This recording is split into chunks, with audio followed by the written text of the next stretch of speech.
इस वीडियो में हम VPS which stand for virtual private server इसका हम डिस्कस करेंगे। VPS जस्ट लाइक आपका एक जो नॉर्मल सिस्टम है, आपका लैपटॉप हो सकता है, डेस्कटॉप हो सकता है, सेम उसी तरह वर्क करता है। VPS जो सर्विस प्रोवाइडर है वो आपको एक वर्चुअल होस्टिंग सोल्यूशन प्रोवाइड करते हैं जिसकी एक स्पेसिफिक मेमोरी होती है, स्पेस होती है, CPU कोर्स होती है, जस्ट लाइक योर लैपटॉप।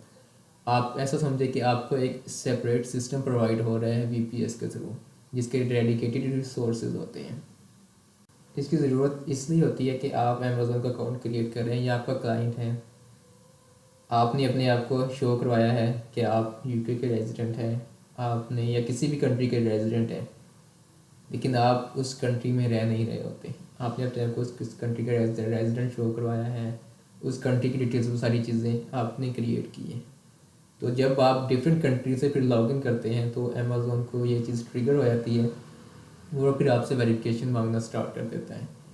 क्योंकि अमेज़ोन की एक वायलेशन है जिसको वो आईपी का कंप्लेंट कहते हैं, आईपी वायलेशन, जिसमें अगर डिटेल्स डिफरेंट हो या डिफरेंट आईपी से आपका अकाउंट लॉगिन हो रहा हो या इवन एक स्पेसिफिक आईपी से मल्टीपल अकाउंट्स लॉगिन हुए हैं, तो वो उन सबको अमेज़ोन सस्पेंड कर सकता है।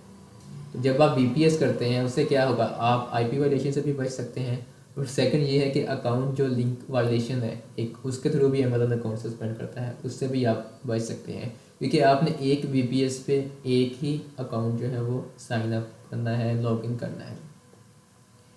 क्योंकि ये VPS जो होता है ये आप इसको जहाँ से मर्ज़ी एक्सेस कर सकते हैं, जिस मर्ज़ी सिस्टम से एक्सेस कर सकते हैं, जिस मर्ज़ी कंट्री से आप इसको एक्सेस कर सकते हैं, इसमें कोई इशू नहीं है। क्योंकि बैक एंड आप VPS को एक्सेस कर रहे हैं और VPS के ऊपर आपका अकाउंट साइन अप हो रहा है।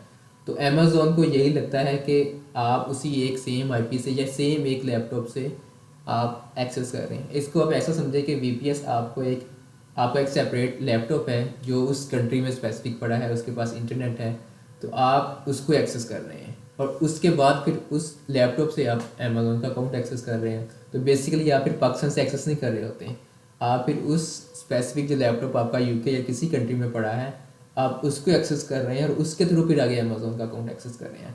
अब आप उस लैपटॉप को जहाँ से मर्ज़ी एक्सेस कर लें, आप जिस मर्ज़ी सिस्टम से एक्सेस कर लें, जो सी मर्ज़ी कंट्री से एक्सेस कर लें, वो उसका कोई इशू नहीं है। और उसके बाद अमेज़न अकाउंट आप उससे एक्सेस कर रहे हैं, तो इससे आई थिंक आपको बेटर अंडरस्टैंडिंग होगी कि VPS बेसिकली कैसे वर्क करता है और ये हमारे लिए कैसे हमारे अकाउंट को सस्पेंड होने से हमें बचा सकता है। तो हम रिकमेंड करते हैं कि आप एक VPS पे एक ही अकाउंट यूज़ करें। जिस कंट्री का आपने अपने को रेजिडेंट शो करवाया है, तो आप उस कंट्री का VPS बाई कर सकते हैं। या जिस कंट्री में आप फॉर एग्जांपल आपने यूके की डिटेल्स पे अकाउंट बनाया है या यूएस की डिटेल्स पे अकाउंट बनाया है, तो आप उस स्पेसिफिक कंट्री का VPS बाई कर सकते हैं। उसको जहाँ से मर्ज़ी फिर आप उस VPS को एक्सेस करते हुए आप अकाउंट क्रिएट कर सकते हैं या अकाउंट लॉगिन कर सकते हैं, अकाउंट को यूज़ कर सकते हैं। ये VPS डिफरेंट सर्विस प्रोवाइडर होते हैं।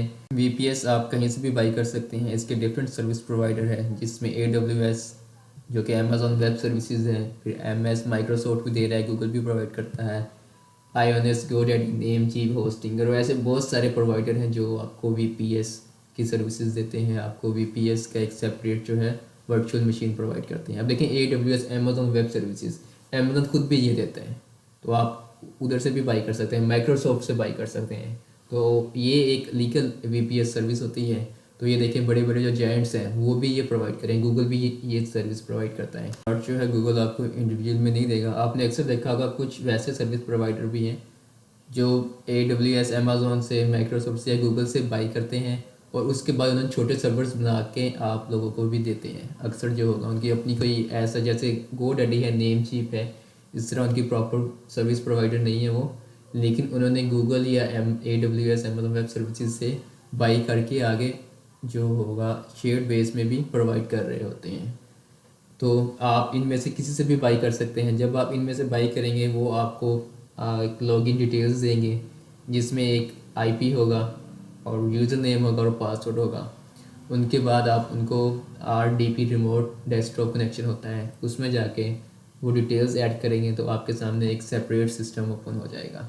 आप इधर सर्च करें RDP रिमोट डेस्कटॉप कनेक्शन, तो आपके सामने कुछ इस तरह का शो होता है। इधर आप जो भी वो आईपी देंगे या कंप्यूटर के जो एड्रेस देंगे, आप वो एड्रेस लिखेंगे आगे कनेक्ट पे क्लिक करेंगे या नेक्स्ट पे क्लिक करेंगे तो आगे फिर वो यूज़र नेम और पासवर्ड आप पूछेगा, तो आप यूज़र नेम और पासवर्ड जो उन्होंने प्रोवाइड किए हैं वो प्रोवाइड करेंगे, उसके बाद कनेक्ट करेंगे तो वो कनेक्टिंग होगी और कुछ देर बाद कनेक्ट होगी, आपके सामने एक न्यू स्क्रीन ओपन हो जाएगी, न्यू सिस्टम ओपन हो जाएगा।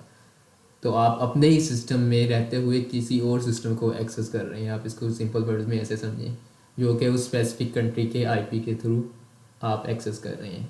तो ये एक सेफ़ मेथड है जिसके थ्रू आप अमेज़ॉन के अकाउंट लॉगिन कर सकते हैं कहीं से भी, और आपको कोई रिस्ट्रिक्शन नहीं है।